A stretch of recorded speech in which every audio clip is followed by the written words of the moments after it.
তোমরা সবাই ভোট দিয়ে জয়যুক্ত করলে আমি তোমাদের ছোট ছোট কাজ সব সম্পূর্ণ করে দেবো। তোমরা আমাকে সবাই ভোট দিবে তো? তোমরা কে কি পাওনি আমাকে সবকিছু বলতে পারো, আমি সব চাহিদা পূরণ করে দেবো। স্যার আমার কিছু বলা ছিল। আমার ঘর বাড়িতে পায়খানা ঘর নেই, পায়খানা ঘর করে দিতে হবে। আর কিছু কেউ বলবে? আমার কিছু বলার আছে স্যার। আমার বিড়ি কেনার টাকা নেই, বিড়ি কেনার টাকা দিতে হবে। ঠিক আছে স্যার, আমার কিছু বলা আছে। 5 মাস ধরে আমার বউ পালিয়ে গেছে, বউ এনে দিতে হবে। ঠিক আছে, এনে দেবো। কে শালা আবার ফোন করে? সে শালা আবার ফোন করেছে, স্যারকে ফোনটা দিয়ে দি। স্যার আপনার ফোন।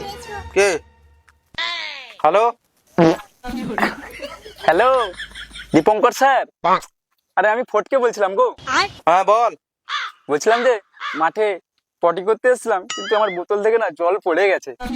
জল পড়ে গেছে তো আমি কি করবো? বলছিলাম যে স্যার একটু বোতল করে জলটা নিয়ে আসবে।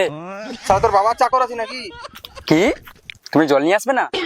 শুনলাম নাকি তুমি এমএলএ ভোটে দাঁড়িয়েছো। বেশি চুদুর বুদুর করো না, কেননা আমার ঘরে 395টা ভোট আছে, সব আমার কথাই চলে।